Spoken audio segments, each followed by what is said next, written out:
Hello. With this video, I start a new series for attribute modifications. So first, what exactly that is? It basically allows you to do a lot of things that you could do with COM, just probably simpler to do it in Vissim than to code. Of course, if you can code, maybe COM is easier. And again, this attribute modification is just probably simple things, but it can do also quite powerful stuff. So in this one, as the first video in the series, I just want to go through the basics and just show a simple example, and then in the next videos I will try to achieve more and more, so you can slowly build up an experience with it and see some applications and examples. So first you need to go to actions and attribute modifications, and here you can just keep adding new ones. I have already created one for the example, so let's see what that is. So when you open it, you have in the top the main settings. There is a from time to time, so if you want to filter the time where it is active, you can do it here. Period is with the period you can just set up the same as with COM interface or scripts, so you can just you don't need to run it in every step. Then you can increase it so it will be run less times. You can add the name, run type, so a time step start. So manually you can just right click on it and run it, but you can run it like as an initialization before the simulation, after the simulation if you want to just extract some results. So it gives you similar control what a script would do. Then object type. So these two are probably the most interesting part here. Um,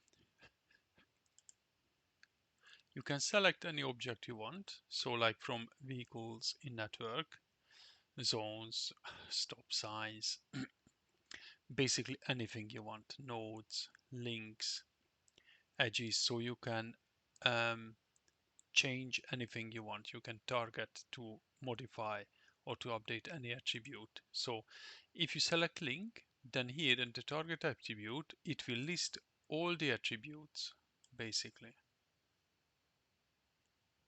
All the attributes you can modify. But if I select, let's say, vehicles in the network, then it will bring up the vehicle related attributes. But let's go back to links. Let's keep things simple in this one as the start. So links, I select name. So what I will do, I will update name, and I will update that when certain conditions are met. So first, if you double click on that arrow, you can create filters. This window is actually quite similar to the one I showed you before with in the formula based routing video or those. So you have an object filter. So whatever you do here, it will filter the objects down to that. So what I do, if you go to this X, it will bring up the attributes you can select. So I select number, and then I type smaller than 3. So what it means is links will be filtered that has a number lower than a 3. Then, and what I will achieve with this is basically just I have 4 links, and I will only do the modifications for these two, the first two. So the number for this is 1, then 2, 3, 4.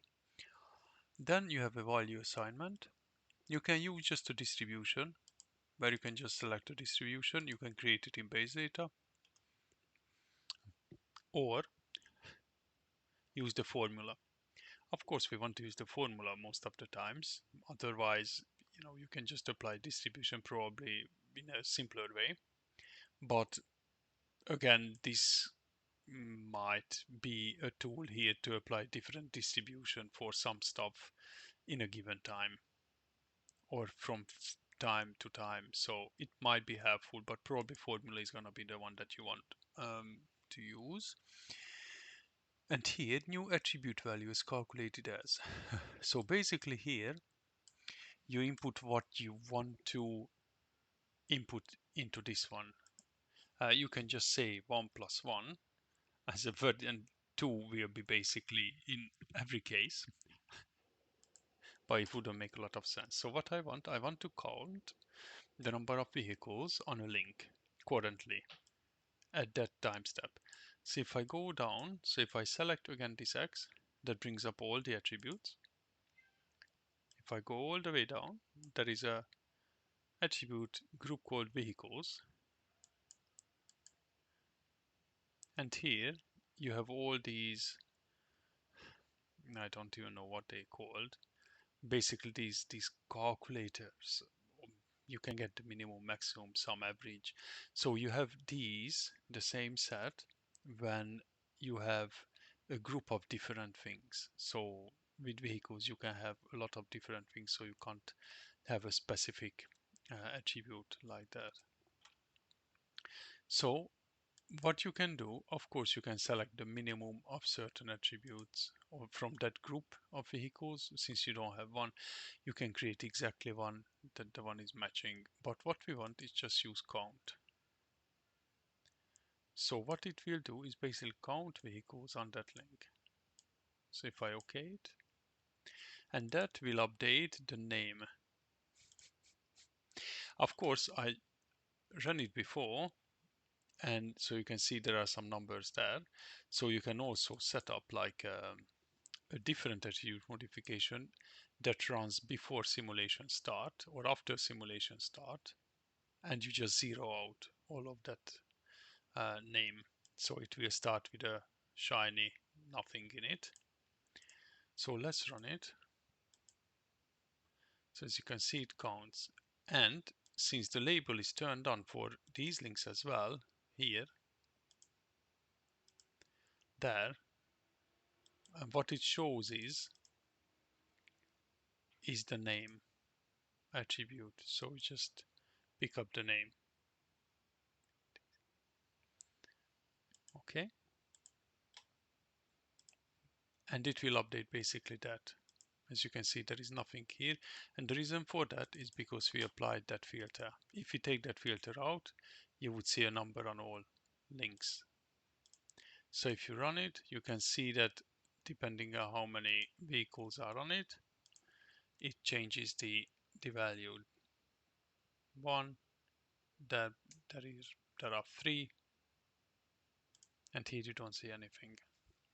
So yeah, that is it. Just the very basic. So next time I will tweak these and show you some more examples, some probably more useful and more complicated ones. Thanks for watching, and please like and subscribe, or check out the description for my Patreon page where you can support the channel with the price of a coffee or something. Thank you.